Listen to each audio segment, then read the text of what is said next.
Hey everyone, I'm Jamie Poisson. Yaniv, get ready to pull it off the stick. Get off the sticks. All right, let's go. Time to go. Okay. Guys, come on.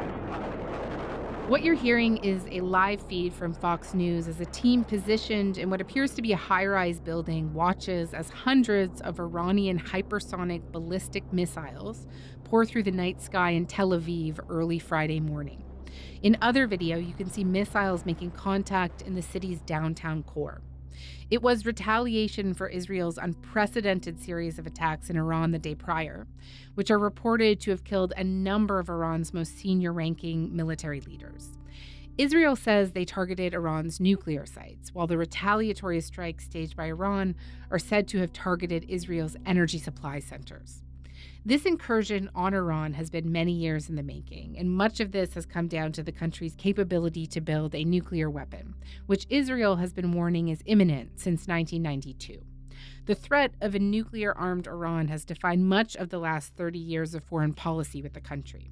Remarkably, Iran has spent the last few weeks engaged in negotiations with the United States on this issue. Here's one senior Iranian official with NBC just 2 weeks ago. Yes, we are ready. Shamhani said that Iran is willing to commit to never having a nuclear weapon, to getting rid of its stockpiles of highly enriched uranium, to only enriching to a level needed for civilian use, and to allow inspectors in to oversee it all, in exchange for lifting all sanctions immediately. He said Iran would accept that deal tonight. Reaction in the U.S. to this escalation with Iran has been split. U.S. Secretary of State Marco Rubio denied American involvement, while conservative media personality Tucker Carlson called that a lie, saying in part the United States should not at any level participate in a war with Iran. Drop Israel, let them fight their own wars. To discuss this perilous moment and its dangerous implications, Greg Carlstrom is with me. Greg is a longtime Middle East correspondent with The Economist and author of the book How Long Will Israel Survive? The Threat from Within.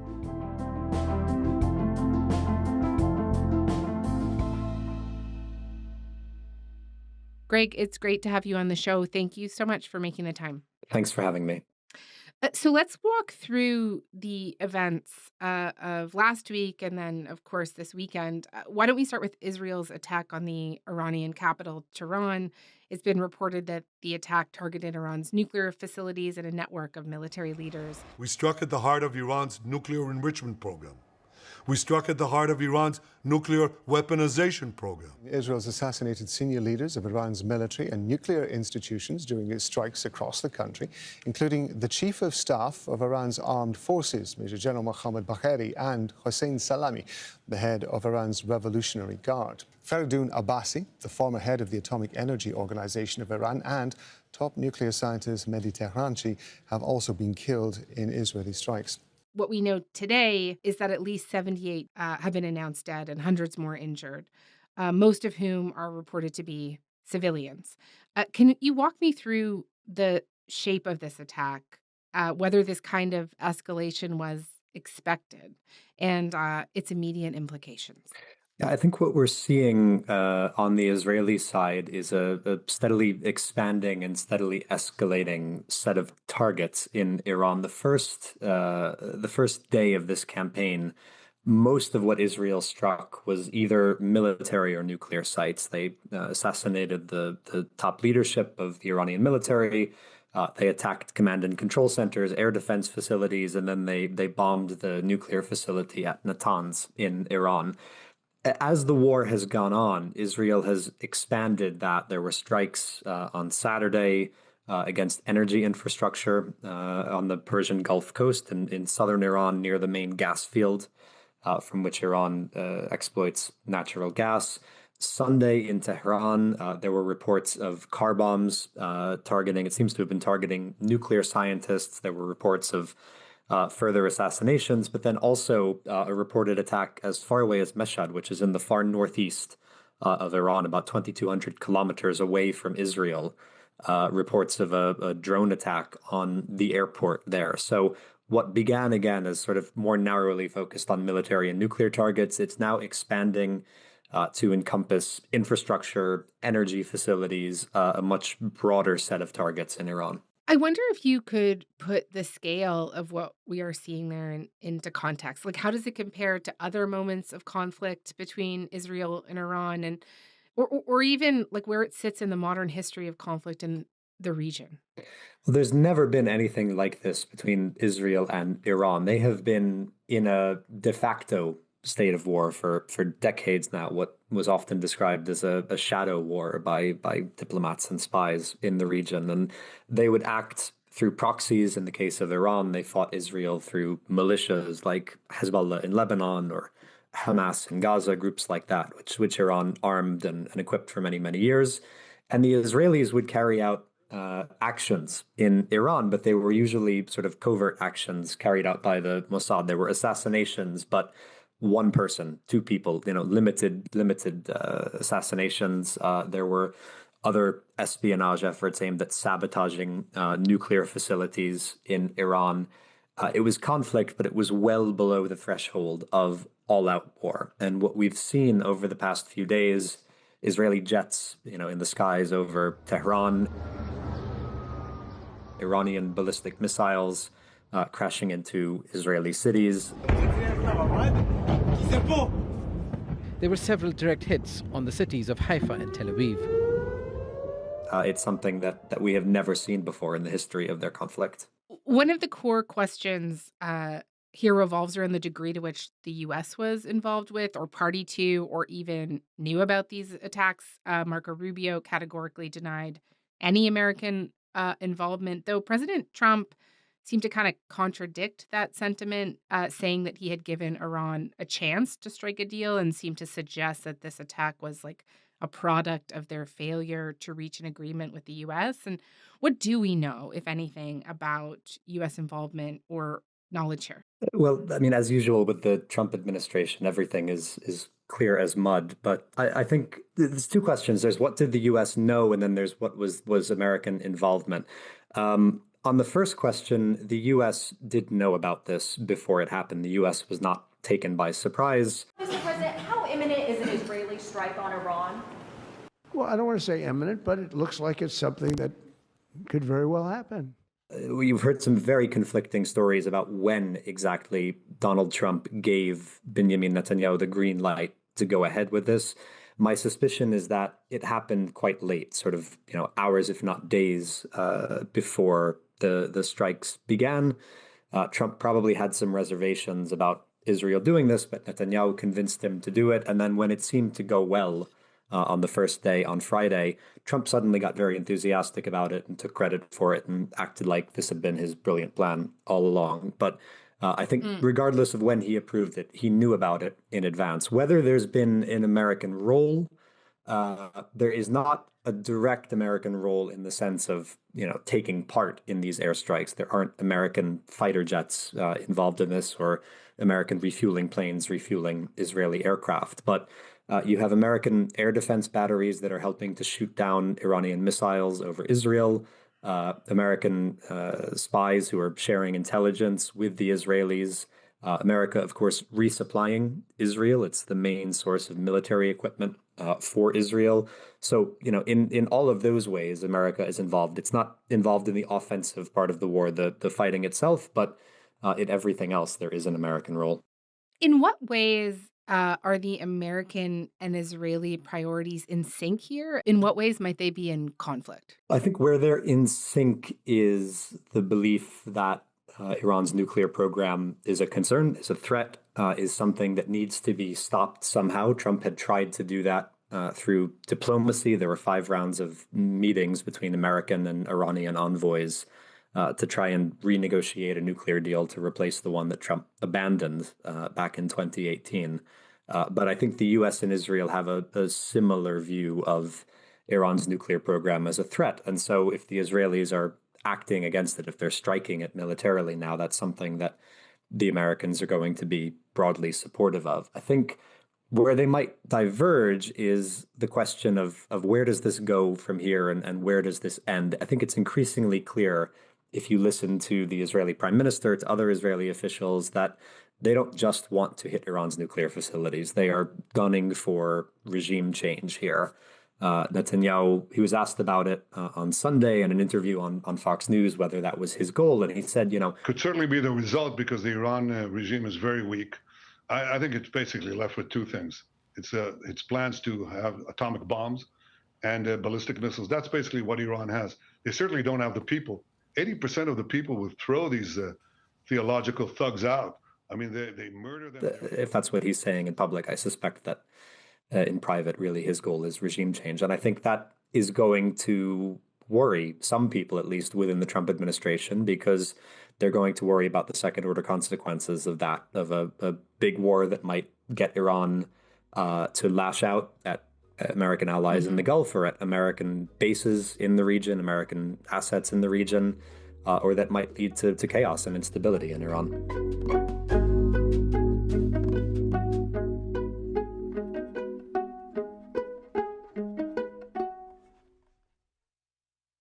I'm curious to hear your thoughts also on the timing of this from Israel's perspective. It strikes me that public opinion on Israel has been reaching a critical point. You had countries sanctioning Israeli leaders, the state of hunger in Gaza.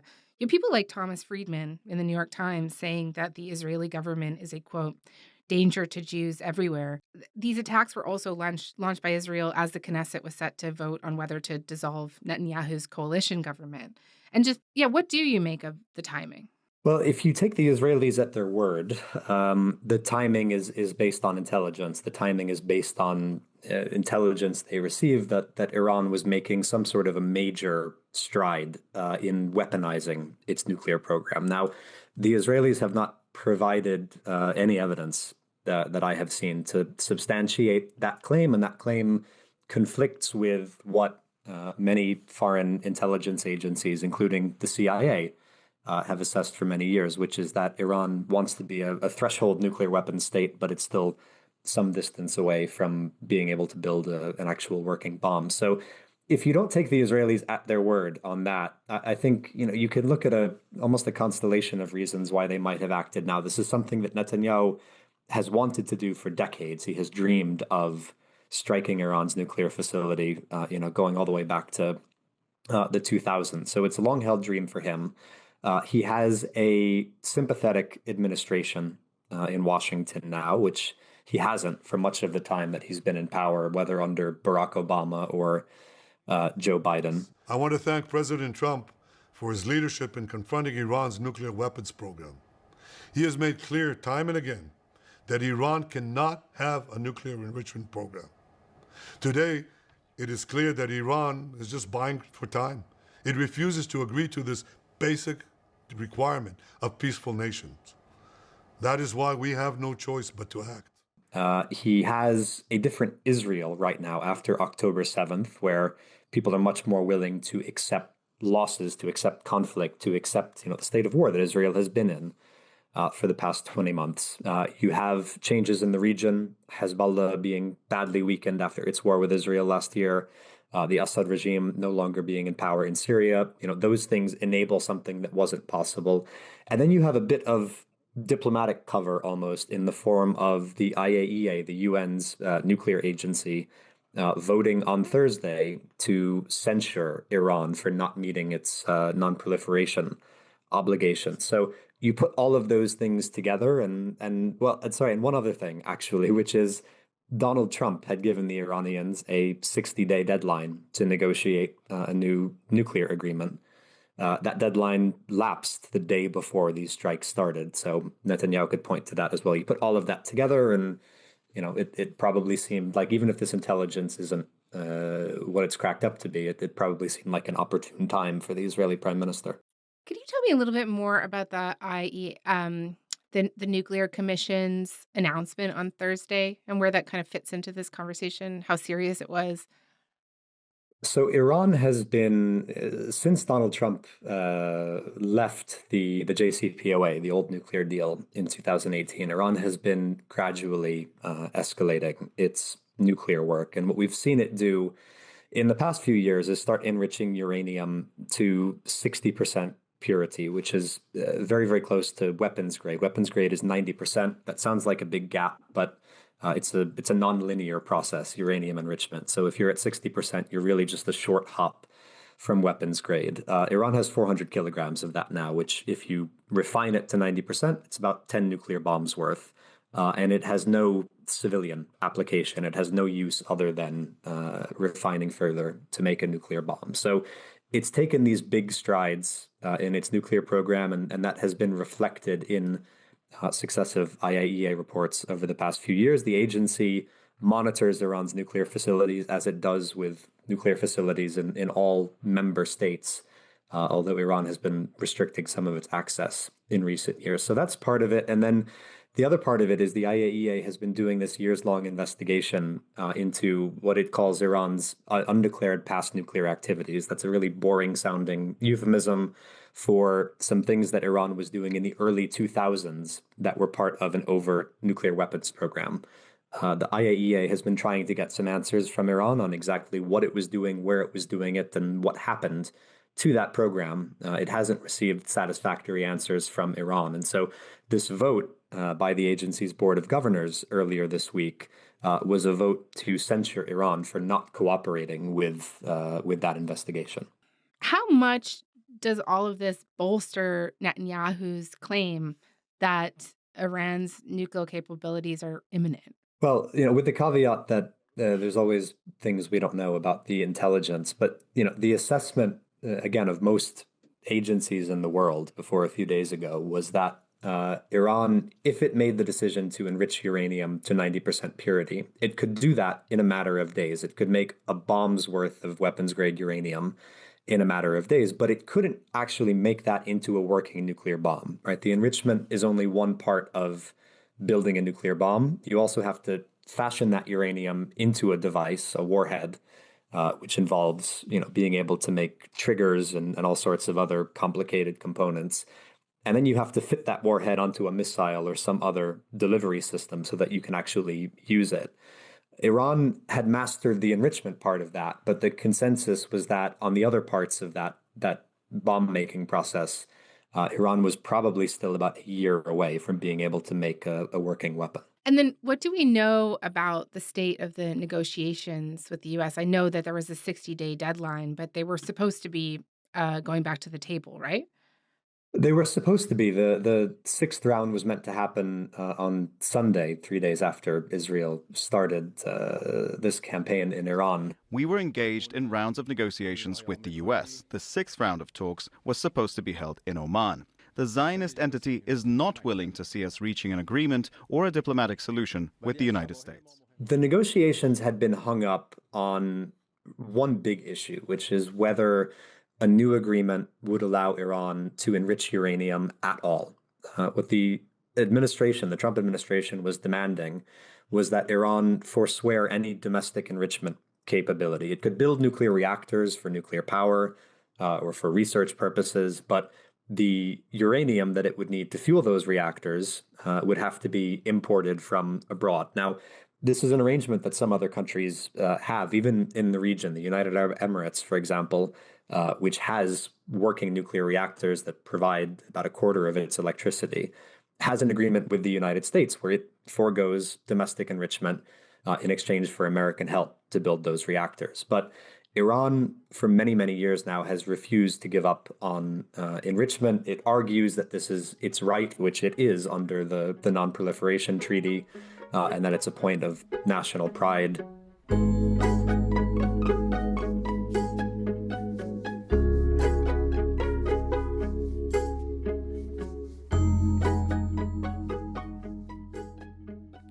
I'd like to ask you about Tehran's response and capacity here. So almost as Israeli missiles were hitting targets in Tehran, the official X account of the Iranian armed forces posted a tweet which read, quote, "Remember, we didn't initiate it." And within 24 hours, Iran responded with this volley of missiles in Israel's largest city, Tel Aviv. What can you tell us about Iran's retaliation, the targets they hit? What have you made of the size of their response so far, the scope of their response? It's been smaller than I thought, actually smaller than I expected it would be. Iran is thought to have around 2,000 ballistic missiles that have the range to reach Israel. And the expectation on Friday, right after Israel started this campaign of airstrikes, was that Iran would retaliate with a big barrage of missiles. A statement from Iran's supreme leader was read out on television, promising revenge on Israel. The regime must expect severe punishments. The powerful hand of the Islamic Republic's armed forces will not abandon it. With this crime, the Zionist regime prepared and will receive a bitter and painful fate. It took almost 24 hours for Iran to organize that response, which suggests that Israel not only had disrupted its command and control by killing its leaders, but the leaders of its military, but also had damaged parts of its ballistic missile program, either the depots where it keeps those missiles or the launchers from which it fires them. What we've seen since Friday night, since Iran managed to organize its retaliation and start firing these barrages, is 40 or 50 missiles at a time, smaller than the barrages it fired at Israel last year in April and October, when it was 150 or 200 missiles in one go. Many, not all of them, but many of them have either fallen short, missed their targets, or been shot down by Israel's air defenses. You've had a handful that have gotten through, but it is not quite the response that Israeli officers had been expecting, in the run-up to this, when they were sort of forecasting what would happen. And going forward, it seems as if Iran is either it doesn't have as many missiles as we thought it did, because, again, some have been destroyed in Israeli strikes, or it is trying to ration what it has because it expects this to be a prolonged conflict. Mm-hmm. Something I've been reading about is Israel's penetration of Iran's security apparatus. The assassination of Hamas leader Ismail Haniyeh, for example, was an enormous intelligence victory for Israel. There was also the bombing of the Iranian consulate last year in Damascus, which killed a number of generals. The number of assassinations of Iranian military leaders and scientists over the last few years has been pretty incredible. There was also this report published Sunday alleging Trump had vetoed an Israeli plan to assassinate the supreme leader, Ayatollah Khamenei. And does this show real weakness on the part of the Iranian regime, that Israel has been able to penetrate it like this? I think one of the things that happens when you have, your whole domestic intelligence and security apparatus sort of set up to focus on domestic repression, on policing your own people, is that you're often not very good at dealing with external threats. And I think, when you look at the state of Iran now, you have a regime that is not very popular, that has spent the past couple of decades fighting off one protest movement after another, from the Green Movement in 2009 after a rigged election, to the mass protests that started in favor of women's rights a couple of years ago, all of which have been violently suppressed. That engenders a lot of opposition. Then you add to that a recurring economic crisis in Iran, hyperinflation, high unemployment, really dire economic conditions. All of that, I think, makes for fertile ground for a foreign intelligence service that wants to recruit assets.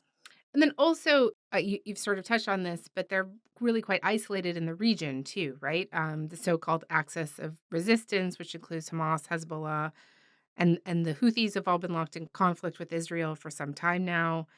Iran formerly had something of an alliance with Syrian President Bashar al-Assad, though that now appears to be challenged as well, given the regime change there. Iran has famously difficult relations with the likes of Saudi Arabia and the UAE. So who can Iran rely on in a moment like this? No one is the short answer. I mean, you're right. In years past, they would have relied on Hezbollah as their first line of defense against Israel, but they can't do that because of how badly weakened Hezbollah is right now.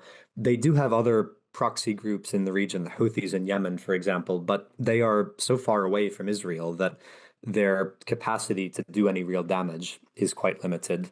Militias in Iraq also, you would think Iran could call on them, maybe it can, but some of them seem like they want to almost sit this one out, stay on the sidelines. And then in terms of state allies, Iran does have a good relationship with Russia. It's become a better relationship over the past few years because of how much Iran has done to provide military support for Russia in Ukraine. But does that mean the Russians are going to go to bat for Iran? That they're going to actually, join in a conflict on Iran's behalf? They're not going to. They will issue statements of support. They will send condolences, but they're not going to do anything more than that. Iran really doesn't have any state allies that have both the capacity and the willingness to fight on its behalf.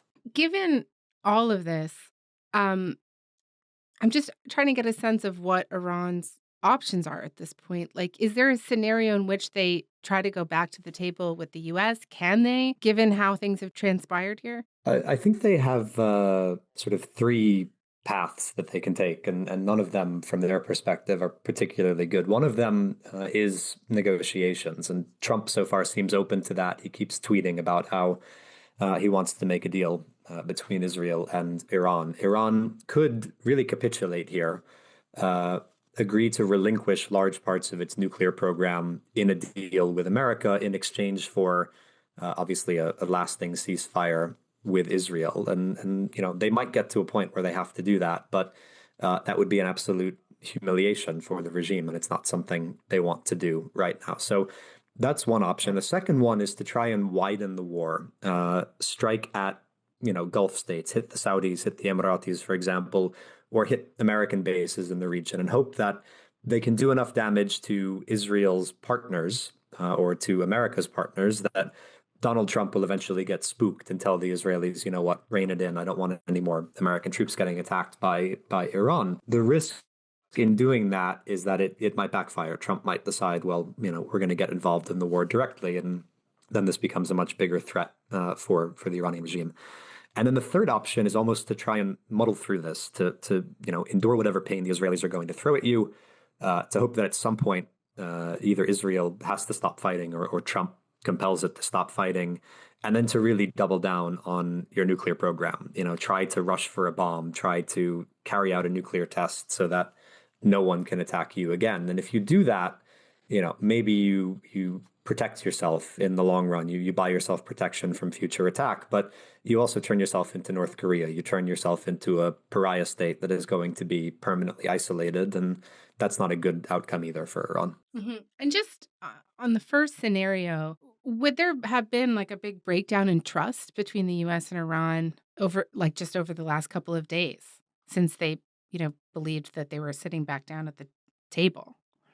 Well, I think there wasn't much trust to begin with America in general, and with Trump in particular, right? He ditched the old nuclear deal. He assassinated Iran's top general back in 2020, and then he turned around and seemed to double-cross Iran with these negotiations. So there was very little trust to begin with. There's none now.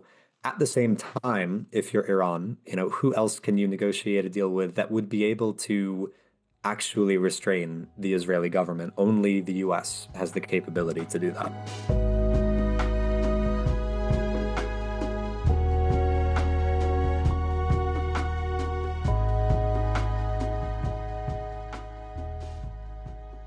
When we're talking about the long-term goals here for Netanyahu, you talked about regime change. In the last year, he has conducted operations in Syria, Gaza, Lebanon, Yemen, now Iran. He has marked what could be the end of the axis of resistance. What else might we expect from him here in terms of his goals, you think? Well, I mean, this was the goal for a long time, right? Everything else, Lebanon, Gaza, Syria, all of that was in service of this broader goal that Netanyahu again has had for many, many years. I think where we go from here partly depends on what happens in Iran, whether this ends with an agreement that is satisfactory to Israel. If it doesn't, if Israel thinks that in a year or two Iran is going to reconstitute its nuclear program, then Netanyahu will want to do this again in a year or two. He will want this to be a recurring thing. Whereas if this ends with something more enduring and real strictures on Iran's nuclear work, then that might at least put a lid on that. But I think the question for Netanyahu is when this ends, however this ends, what happens to him? At that point, politically. There is still a Gaza war going on, which is deeply unpopular in Israel. 2/3 of the country for months now has wanted it to be over, has wanted to do a hostage deal and ceasefire and end the war in Gaza. That is still going on, even though no one's paying attention to it right now.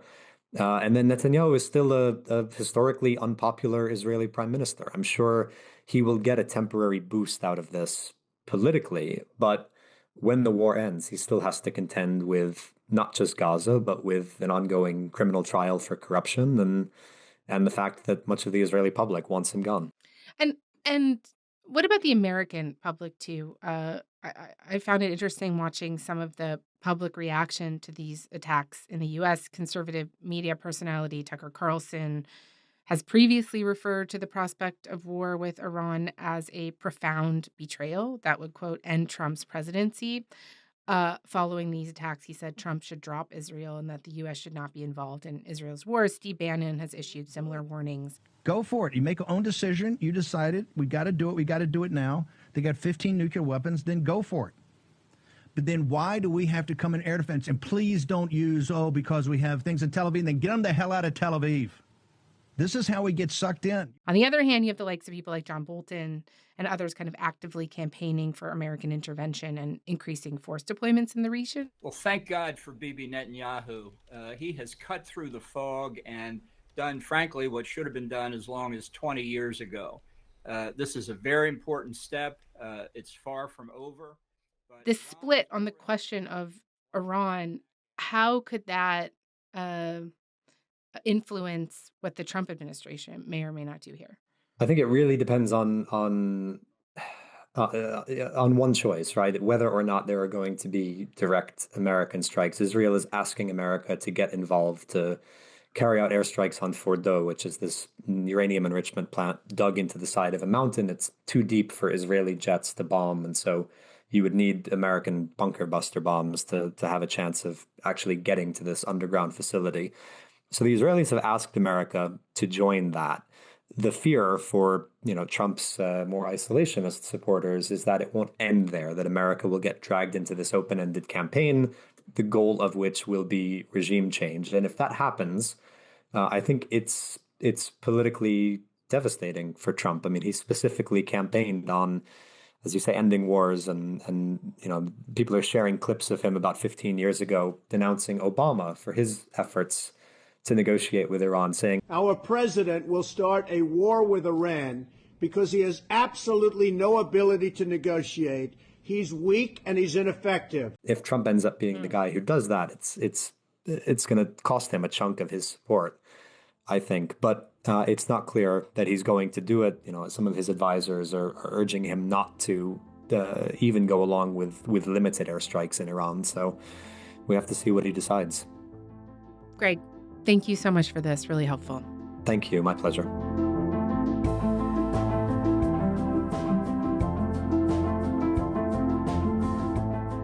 All right, that is all for today. I'm Jamie Poisson. Thanks so much for listening. Talk to you tomorrow.